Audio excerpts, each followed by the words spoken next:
नमस्कार, आप देख रहे हैं न्यूज साधारण न्यूज। शिवरंजनी तिवारी गंगोत्री से पैदल चलकर बागेश्वर धाम जा रही है, लेकिन अब उनका नाता विवादों से भी घिरता जा रहा है। जिस तरीके से लगातार पिछले 10 दिनों से वह मीडिया की सुर्खियों में बनी हुई है और अब उनका नाता विवादों से भी घिरना शुरू हो चुका है। हमारे साथ जगत गुरु शंकराचार्य जी के पीआर मौजूद है, उनसे जानते हैं कि आखिर ऐसा क्या हो गया है कि 2 दिन में पहले वो पैदल चल के आ रही थी, अब उस पर लगातार आरोप लगाए जा रहे हैं। ऐसा क्या हो गया? देखिए, उनके व्यक्तिगत जीवन से मेरा और मेरी पीठ का कोई लेना देना नहीं है। उनका अपना व्यक्तिगत जीवन है, निजी जीवन है, जैसे जीना चाहे वो जी सकती हैं। लेकिन इस बीच में ब्रह्मलीन जगत गुरु शंकराचार्य स्वामी स्वरूपानंद सरस्वती जी का नाम उन्होंने लिया। उनका ये कहना है कि मैं उनके भतीजे की बेटी हूँ। तो मैं यह पुष्ट कर देना चाहता हूँ, बता देना चाहता हूँ कि जगत गुरु शंकराचार्य जो कि अब ब्रह्मलीन हो गए हैं, स्वरूपानंद सरस्वती जी महाराज, उनसे इनका खून का कोई रिश्ता नहीं है, कोई पारिवारिक नाता नहीं है। क्योंकि हमारे बड़े महाराज जी उपाध्याय परिवार से थे। उपाध्याय परिवार का कोई भी परिवार का सदस्य उपाध्याय ही होगा, वो तिवारी नहीं हो सकता। इसलिए प्रतीत होता है कि उनका इनसे खून का कोई रिश्ता नहीं है। आखिर आप जगत गुरु शंकराचार्य के परिवार का नाम का उपयोग इस यात्रा में क्यों कर रहे हैं? क्या है इसकी पीछे का कारण? अब ये तो वही बता सकती है कि ऐसा क्यों कर रही है, लेकिन मैं जहाँ तक समझ पा रहा हूँ कि हमारे जगत गुरु शंकराचार्य 2 पीठ के पीठाधीश्वर थे। जो है एक धर्म गुरु के नाते पूरे विश्व में एक बहुत बड़ा चेहरा है थे, अभी भी हैं। उनके ढेर सारे शिष्य हैं, अनुयायी हैं। मुझे लगता है कि उनका नाम लेकर के जो है उनको लगता है कि जगत गुरु शंकराचार्य जी के नाम लेंगे, ख्याति प्राप्त होगी, लोग मेरा सम्मान करेंगे, मेरा पैर छुएंगे। ये हो सकता है। आपको लगता है कि गंगोत्री से बागेश्वर धाम तक करीब 1000 से ज्यादा की पैदल यात्रा है, ना कोई चेहरे पे शिकन, ना शरीर में कोई थकावट, ना पैरों में छाले, ऐसा कैसे हो सकता है? जी, ये बात तो मेरे भी समझ नहीं आती है कि इतनी लंबी यात्रा करने के बाद पैरों में छाले न हो, चेहरे पे सिकन न हो, ये मेरी समझ से परे है। और अगर वो कह रही हैं और इतनी लंबी यात्रा कर रही हैं तो उन्हीं की बात माना जाएगा, हमारी बात कोई मानेगा नहीं, ना आपकी कोई बात मानेगा जो है। लेकिन संभव नहीं लगता है। तो यात्रा क्या इनकी अभी कुछ दिन कल ही देखा गया है, कुछ मीडिया जिससे हम लोगों ने वीडियो बनाया तो उसमें एसी गाड़ी में चलती हुई दिखाई दे रही है। तो मीडिया के माध्यम से अगर वो एसी गाड़ी में चलती हुई दिखी हैं तो फिर एसी में थी वो, तो फिर इसका मतलब उनकी यात्रा जो है वो सफल नहीं है। जो बता रहे हैं कि हम पद यात्रा कर रहे हैं, ये तो वाहन यात्रा हो गई। एक तेल का भी अभी आपने बताया कि जो उनका मार्कंडेश्वर तेल है उसका शायद प्रचार प्रसार चल रहा है वहाँ बागेश्वर धाम पर, तेल के लिए उन्हें दुकान भी लगाई थी, ऐसा भी आपने बताया। गाड़ी में कुछ लोग बता रहे हैं कि तेल का प्रचार का स्टिकर लगा हुआ है। तो अगर लोग बता रहे हैं, मीडिया कैमरे में कैप्चर है, तो निश्चित तेल का प्रचार हो रहा है, जो कि ठीक नहीं है। तेल का प्रचार नहीं होना चाहिए। और बागेश्वर धाम के सूत्रों के हवाले से मेरी बात हुई थी आज सुबह, तो उन्होंने बताया कि इनके पिताजी पहले यहाँ पर जो है बागेश्वर धाम सरकार के दरबार में जो है तेल की दुकान, ज़मीन लेकर के टेंडर लगा करके लगाते थे और बेचते थे।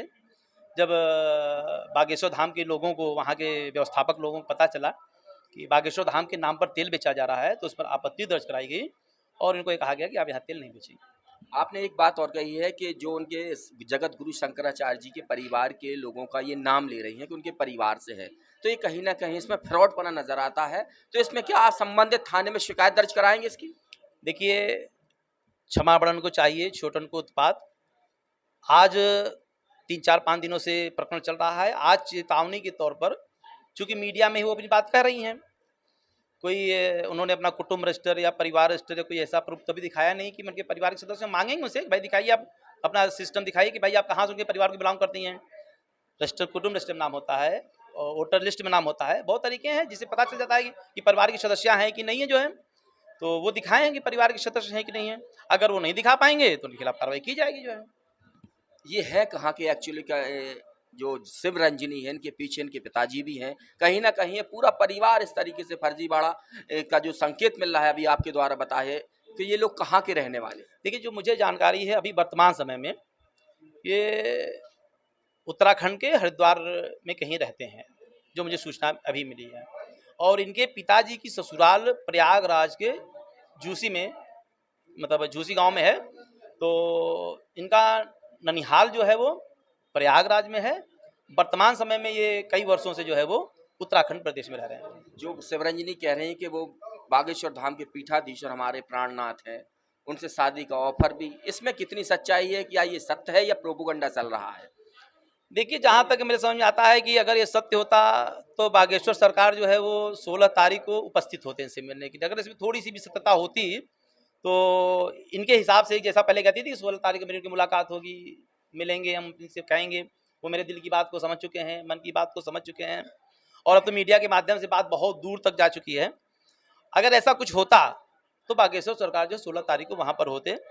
दूसरी चीज़, अभी एक चैनल के माध्यम में ही हमने देखा था, उनकी माताजी से प्रश्न किया गया था, धीरेन्द्र शास्त्री जी की माताजी से, कि आपको कैसी बहू चाहिए। तो उन्होंने कथावाचक चाहिए कि नौकरी करने वाली चाहिए, तो उन्होंने कहा मुझे कथावाचक और नौकरी करने वाली बहू नहीं चाहिए, मुझे 4 वक्त की रोटी देने वाली और मेरे छोटे से परिवार को चलाने वाली बहू चाहिए। और शिवरंजनी जी के बारे में चूंकि अभी शादी की बात तो कहीं आई ही नहीं है, तो इसलिए शादी के विषय पे मैं कुछ नहीं बोल पाऊंगा। तो ये क्या लग रहा है आपको, क्या ये साजिश चल रही है बागेश्वर धाम के जो पीठाधीश्वर है धीरेन्द्र शास्त्री को लेकर? टीआरपी का चक्कर है, टीआरपी का चक्कर है, बिल्कुल। तो टीआरपी के चक्कर को लेकर लगातार बागेश्वर धाम के पीठाधीश्वर को लेकर ये लग रहा है कि साजिश की जा रही है, जैसा कि जगत गुरु शंकराचार्य के जो योगी राज शैलेंद्र जन ने बताया है कि अगर उनने पहले उन्हें चेतावनी दी है, अगर उनका नाम का गलत उपयोग करेंगे तो उनके खिलाफ संबंधित थाने में शिकायत दर्ज कराई जाएगी। तो इससे साफ जाहिर होता है कि कहीं ना कहीं शिवरंजनी का ये भंडाफोड़ हो चुका है।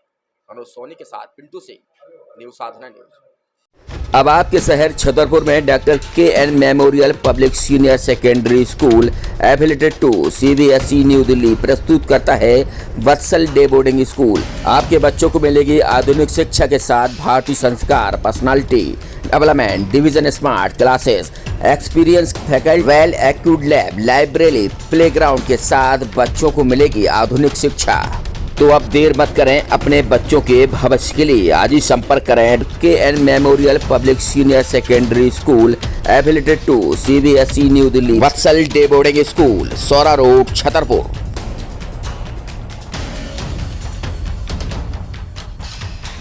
अब आपको अपने बच्चों की पढ़ाई की टेंशन लेने की जरूरत नहीं है। ब्लू माउंटेन लेकर आया है आपके बच्चों के लिए बेहतर भविष्य, शानदार टीचर के साथ बेहतर प्लेग्राउंड, अद्भुत स्विमिंग पूल। अब आपके बच्चों को खेल खेल में आधुनिक शिक्षक भी यहाँ पर उपलब्ध हैं। किसी भी स्कूल में प्रवेश लेने से पहले एक बार विद्यालय का विजिट जरूर करें। हमारे पास AC क्लासरूम, विद्यालय में प्राइमरी क्लास से बच्चों के लिए कंप्यूटर रूम, एजुकेशन की लाइव व्यवस्था, बच्चों को खेल खेल में शिक्षा दी जाएगी।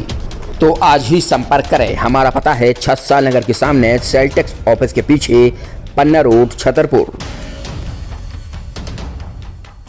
इस खबर के प्रायोजक हैं होटल 7B, नौगांव रोड, विशाल मेगा मार्ट के बगल में। एक सफल और सुरक्षित भविष्य के लिए आज ही संपर्क करें कृष्णा यूनिवर्सिटी, सागर रोड, छतरपुर।